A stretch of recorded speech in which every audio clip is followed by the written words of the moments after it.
kulang. Sa murang edad ay iniwan nyo agad, kaya lumaki ngayon ako ng kulang. Paano tutubusin sa kahapon ng nakasanlang pagkukulang? Kung tutuusin, pati na lahat ay nagkinabukasan ko yung utang. Ako'y nabibilang sa mga lumaking magkahiwalay ang mga magulang. Sa murang edad ay iniwan nyo agad, kaya lumaki ngayon ako ng kulang.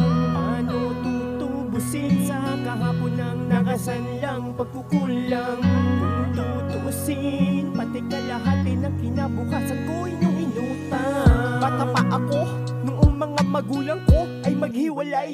May mga bagay na hindi ko pa naiintindihan kung bakit ba kami noon iniwan ni inay. Tanong ko kay itay, hanggang kailan ka pa mawawala't magagawa mo pa kaya kaming mabalikan? Kami ay umasa lang pala sa wala, kaya pala nawala. Nagawa mo kaming palitan.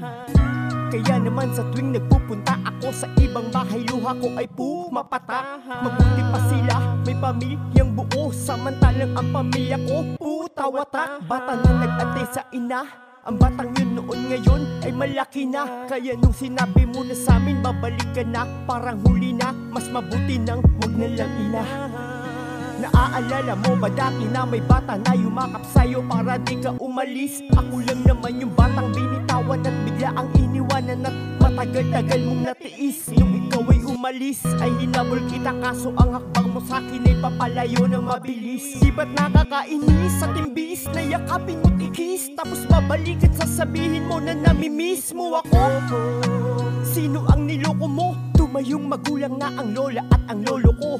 Nung nawala ka sila na ang nag-alaga, at sa iba ikinagpakasasa, at ang obligasyon mo sa iba pinaubaya. Tapos sasabihin mo sa akin na mundo ang madaya. Kaya wag ibaling sa kapalaran ng kasalanan, dahil ang katotohanan inay ikaw yung madaya. Ako'y nabibilang sa mga lumaking magkahiwalay ang mga magulang. Sa murang edad ay iniwan nyo agad, kaya lumaki ngayon ako ng kulang. Paano tutubusin sa kahapon ng nakasanlang pagkukulang? Kung tutuusin, pati kalahati ng kinabukasan ko inyong inutang. Ako'y nabibilang sa mga lumaking magkahiwalay ang mga magulang. Sa murang edad ay iniwan nyo agad, kaya lumaki ngayon ako ng kulang. Paano tutubusin sa kahapon ng nakasanlang pagkukulang? Kung tutuusin, pati kalahati ng kinabukasan ko inyong inutang. Kalooban ko'y nagwawala habang ako'y ngumangawa, ngunit wala akong magawa kasi magulang ko'y wala. Sanay na darama nyo yung mga drama ko, lumaking hindi kasama ang papa't mama ko. Ako yung bunga ng sinilang nabuo, sana hindi na lang sinilang kung pamilya'y di buo. Kalungkutan ay gusto kong takasan, nakakapagod na maglakas-lakasan. Mula nung bata laging tanong ko kung nasan si mama at papa upang punasan ang mga luhang umaangko sa bangunan aking akap-akap. Yakap ng ina sa taglamig ang hanap-hanap. Ba't ganito ang buhay na binigay? Andaya nyo naman inay at itay. Tuwing Pasko bagong taon, kaarawan, regalong inaantay. Yung makasama ko lang sana si inay at itay. Ako'y nabibilang sa mga lumaking magkahiwalay ang mga magulang. Sa murang edad ay iniwan nyo agad, kaya lumaki ngayon ako ng kulang. Paano tutubusin sa kahapon ng nakasanlang pagkukulang? Kung tutuusin, pati kalahati ng kinabukasan ko inyong inutang.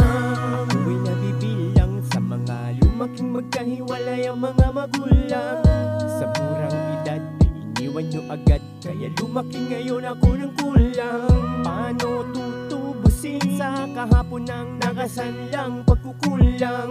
Kung tutuusin, pati kalahati ng kinabukasan ko inyong inutang.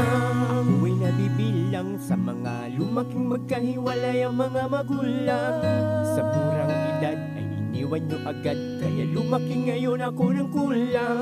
Paano tutubusin sa kahapon ng nakasanlang pagkukulang? Kung tutuusin, pati kalahati ng kinabukasan ko inyong inutang.